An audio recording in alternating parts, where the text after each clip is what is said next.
Bien, seguimos, amigos televidentes. No hay duda que conversar con don Ramón Núñez Ramírez es una gran oportunidad para nosotros y también para nuestros amigos para televidentes. Que esto es un triálogo, esta es la ventaja. Yo quisiera hacer una Pero pregunta. este es otro triálogo. Este es otro, sí. Doctor, ¿en cuántos países ahora mismo hay déficit fiscal? En todos los países. En todos los países. Yo diría que quizá Noruega. Tal vez Alemania. Finlandia, Dinamarca. Alemania se salva. No, Alemania está con déficit fiscal. Pero muy es pequeño. poco, anda por debajo del 2%. Por eso es que la Merkel no ha doblado casi el pulso todavía. Ahora bien, ¿en cuántos países se ha pedido que se juzgue a los presidentes salientes? No en ningún país. Eso, yo lo comenté en su momento. Decía, bueno, si vamos entonces a Zapatero, porque subió a 7, Exacto. 8%, los griegos. Eso realmente es una manipulación muy burda, porque insulta a la inteligencia del que maneja el concepto. Pero en Estados Unidos se habla de abismo fiscal. Abismo fiscal, precipicio fiscal. O sea, si no llega un abismo fiscal es una locura. Si no llega a un acuerdo congresional. Sí. Y ahí sí es peligroso, porque ahí tú puedes llevar esa economía a la recesión. Sí. Pero estamos hablando además de déficit fiscales que pasan del 50% del Producto Interno Bruto. Aquí lo que anda, de acuerdo a como dicen otros, un 8%, usted prefiere esperar el 21. Además había que preguntarle a ellos, entonces el 2.7 de ahora también va a ser un robo. Exacto. No, eso está planificado. Bueno, si tú tienes tanto ingreso, los egresos te exceden los ingresos, tú tienes un déficit que lo tienes que financiar. Esto se parece mucho a la misma declaración de Arturo Martínez Moya con relación a la corrupción, que vamos a bajarla de 100 a 60. 100.000 a Entonces el 60 sigue siendo corrupción. Sí. El problema es de monto. El problema es de monto. Es menos. Pero ahí es importante, creo que lo que tú has planteado, Ramón, que es muy importante. Vamos a seguir de cerca esto, porque el cierre del 31 de diciembre y lo que el presidente Medina ha demostrado es que hay muchos ahorros en muy poco tiempo y el cierre podría ser sorpresivo, no se va a eliminar el déficit, porque hay una realidad, pero los números no son como se están proyectando. No, porque además tú puedes tener un déficit este mes, pero si tú tienes superávit en los meses siguientes, tú reduces el déficit. Claro, Correcto, claro, porque es un periodo. Claro. Un periodo fiscal. Y el superávit viene o por ingresos o por la misma austeridad. Exactamente. Y hay austeridad. Incluso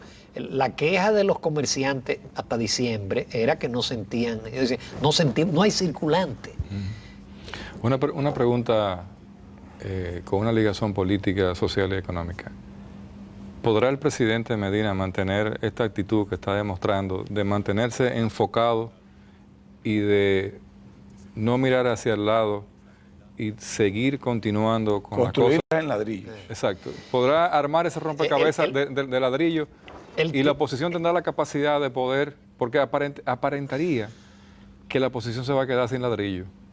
No, sin argumentos. Sin argumento para los ladrillos. Sí, porque es que ellos se adelantaron. Sí. Tenían que esperar que pasaran los 100 días. Claro. No, yo pienso que el presidente hizo una maestría y un doctorado en el periodo entre 2007 y 2012. Correctamente. Cuando él abandona el gobierno, que mucha gente pensó que era un cadáver político. Exacto. Sí. Pero todavía cuando viene ya el momento de la definición, que no va a ser candidato, que no lo van a apoyar, que Leonel Fernández no lo va a apoyar. Es decir, frente a todo eso, él mantuvo una línea totalmente rectilínea. Vertical, sí. Y lo que decía era, yo voy a ser candidato.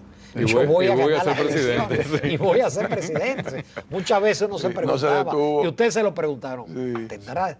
Sí. Vamos a tratar nosotros de insuflarnos de ese optimismo. Sí. Entonces yo pienso que sí, y lo ha demostrado en este proceso de ataques y de críticas, que él ha mantenido su línea, y siento que ha logrado permear a una parte de la población que se estaba dejando conquistar por ese discurso manipulador. Sí. Es decir, la actitud de él, de sencillez, este movimiento con tan poco aparataje, el acercarse los fines de semana a estos microempresarios agrícolas. Yo pienso que eso está calando en la población. Y sobre todo, por ejemplo, el tema de que se acercó Ahora, ustedes saben Morgan quién al hizo, hospital. ustedes saben quién hizo el programa de gobierno de Danilo Medina. Fue el pueblo.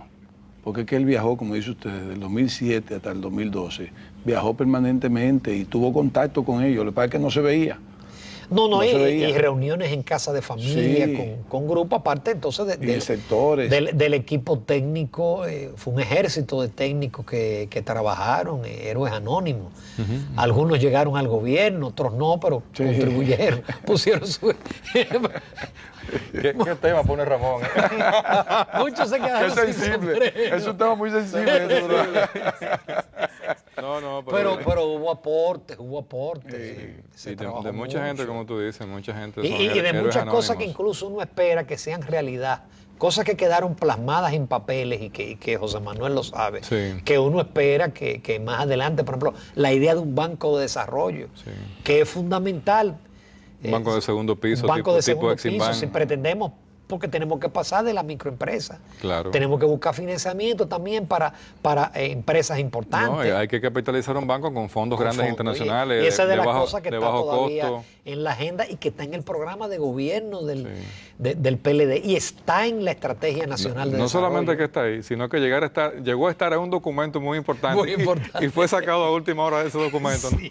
Nos guardamos esa información. Una de las cosas que la primero que implementó el presidente Danilo fue la tanda única, la tanda extendida. O sea, él comenzó desde que empezaron las clases con ese... Antes de comprometerse con el 4%. Lo dijo de la y lo tanda cumplió. Sí. Porque era el único que planteaba. Correcto. Algunos el 4%, pero no te decían qué van a hacer. Aún los que han reclamado el 4%, jamás se han sentado a decir qué se va a hacer con ese 4%. O cuál es su al candidato de oposición en campaña le preguntaron que qué él haría, que un gobierno del que haría con el 4%. Dice, yo hago el mismo proyecto de Educa. ¿Y cuál es el proyecto de Educa? No, ellos saben cuál es, yo no. Ramón, una de las preguntas importantes que tú has analizado constantemente con tus mismos invitados en tus programas, en tus escritos también, y que lo has analizado también en uno de los libros que escribió Ramón, interesantísimo, que recopila gran parte de sus escritos de los últimos años. ¿Qué país queremos tener con qué presión tributaria? Es uno de los temas álgidos. La Estrategia Nacional de Desarrollo prevé un 24% en el 2030, pero el 2030 en 24 vamos a estar pasando mucho trabajo con esa presión tributaria, si la vemos tan lejos. 12.9, llegamos a estar en un momento de casi en un 14, pero no hay duda de que con ese tipo de presión tributaria no podemos avanzar, no solamente como quiere el presidente Medina, como quisiera cualquier presidente, porque hay un incremento vegetativo de la población, pero los servicios se van demandando cada vez en mayor esfera. Cuando el presidente se fue al Morgan y vio esa gran realidad, dijo, ¿y de dónde yo saco el dinero para esto cuando yo sé que esto necesita? Habría que ver si el ministro de Salud puso dentro de su presupuesto cómo resolver ese problema, pero ese problema se repite N veces en todo el país. A pesar de la gran inversión hospitalaria que hizo el gobierno de Leonel Fernández. Porque ahí mismo en el Morgan está al lado el Secanot. El Secanot, Yo no sé si han ido a Secanot. Secanot es una... Sí, modernísimo. Modernísimo. Sí, pero el padre claro, Vini fue remodelado. los recursos no alcanzan. Por eso yo, cuando se planteaba el debate de que el déficit fiscal es de que la reforma fiscal es por el déficit fiscal, y eso es mentira. Exactamente. Eso es una manipulación. A eso quería llegar. Es decir, aunque no se hubiese producido ese déficit, como quiera, era necesaria una reforma fiscal, porque es que lo dice la Estrategia Nacional de Desarrollo.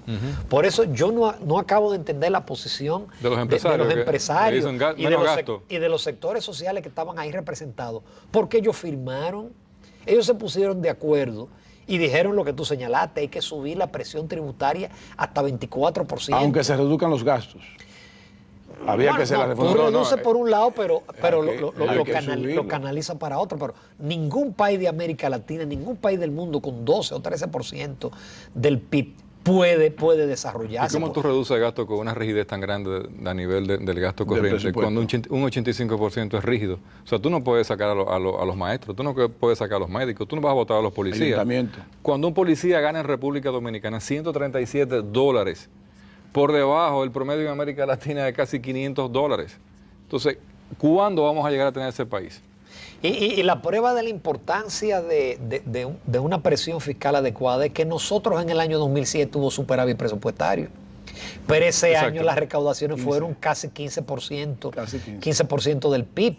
Bajamos a 12.5, ahora estamos en 15. Con 12.5 un gobierno está obligado a tener un déficit fiscal importante, claro, o sencillamente se necesidades. cruza de manos, que era lo que le estaban prácticamente planteando al gobierno de Danilo Medina.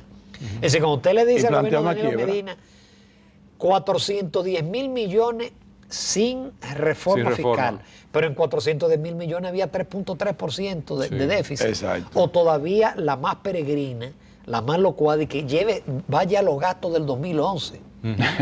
Pero los gastos del 2011 resulta que entre 2011 y 2013 solamente en deuda y educación. en educación e interés a la deuda hay 92 mil millones. Oye, entonces, ¿qué va a hacer usted con el resto del sector público? Nada, nada. ¿Cómo cierra? Todo el mundo mirando por las ventanas. No tiene que cerrar. Venimos en breve, amigos televidentes.